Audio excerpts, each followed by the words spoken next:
امام اعظم ابو حنیفہ رحمۃ اللہ علیہ کے زمانے میں بھی اس طرح کا کوئی شخص تھا، ملحد ناستک، وہ لوگوں سے بحث کرتا تھا۔ ظاہر بات ہے کسی عام انسان سے آپ بحث کرو گے اور وہ پڑھا لکھا یا اتنا علم نہیں رکھتا ہوگا کہ آپ کو جواب دے سکے تو وہ خاموش ہو جائے گا، لیکن اس کی خاموشی کا یہ مطلب نہیں ہے کہ تم صحیح ہو یا جو بات تم نے کہہ دی وہی حق ہے۔ آپ کے سامنے اگر صاحب علم ہوگا تو آپ کبھی بھی اس سے جیت نہیں سکتے اور اپنی بات منوا نہیں سکتے، اسے باطل کے لیے قائل نہیں کر سکتے۔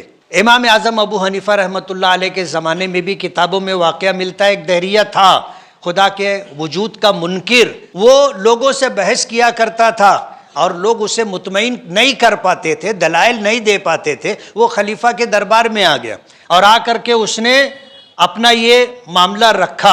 امام اعظم ابو حنیفہ رحمۃ اللہ علیہ سے بات کی گئی۔ امام اعظم ابو حنیفہ رحمۃ اللہ علیہ نے بحث مناظرہ کہو، مکالمہ کہو، اسے قبول کر لیا کہ فلاں دن فلاں وقت فلاں جگہ پر ہم لوگ بات کریں گے۔ وہ پوری تیاری کے ساتھ آ گیا۔ امام صاحب رحمۃ اللہ علیہ وقت پر نہیں پہنچے، بہت بڑا مجمع جمع ہو گیا، لوگ انتظار کرتے رہے اور امام صاحب آئے نہیں۔ تو ظاہر بات ہے جتنے لوگ خدا کو ماننے والے اور خدا کے وجود کے قائل تھے سبھی بے چین ہونے لگے کہ یہ کیا ہو گیا، یہ تو یک طرفہ نکال ہو جائے گا۔ لوگ انتظار کرتے رہے، تاخیر ہوتی رہی۔ امام اعظم ابو حنیفہ رحمۃ اللہ علیہ آئے، تاخیر سے آئے تو اس کو بولنے کا موقع مل گیا۔ جب اس کو بولنے کا موقع مل گیا تو اس نے کہنا شروع کیا۔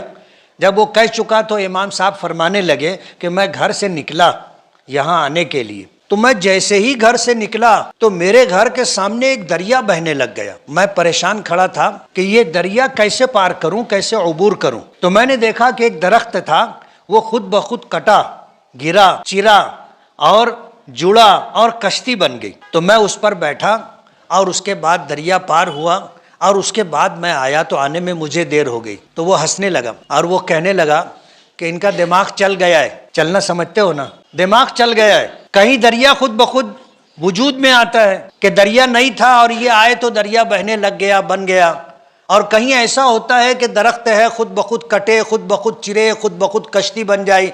ان کا دماغ چل گیا۔ امام صاحب رحمۃ اللہ علیہ نے پوچھا کہ کیا کوئی دریا خود بخود نہیں بہہ سکتا؟ بولے ایسا کیسے ہوگا؟ کہا کہ کشتی خود بخود نہیں بن سکتی؟ بولے ایسا کیسے ہوگا؟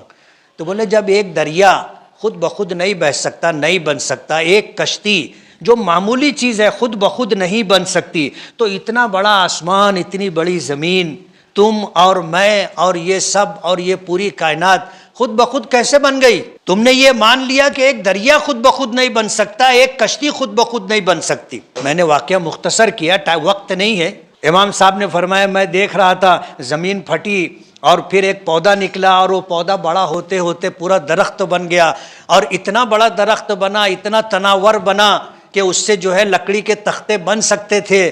پھر وہ درخت کٹا، گرا اور چیرا گیا اور کشتی بنی۔ کہا کہ تم نے مان لیا کہ ایک دریا خود بخود نہیں بہہ سکتا، اس پوری دنیا میں لاکھوں دریا ہیں، وہ کیسے خود بخود بنیں گے؟ لاکھوں کشتیاں ہیں چھوٹی بڑی، وہ کیسے خود بخود بنے گی؟ کوئی اس کا بنانے والا ہے۔ جو جس بات کو آپ نے مان لیا تو یہ پوری دنیا خود بخود کیسے بن جائے گی؟ اب کچھ لوگ ایسے ہوتے ہیں کہ ان کو علمی دلائل کی ضرورت نہیں پڑتی، آپ سیدھی سادی بات ان کے سامنے رکھو ان کو ماننا پڑتا ہے۔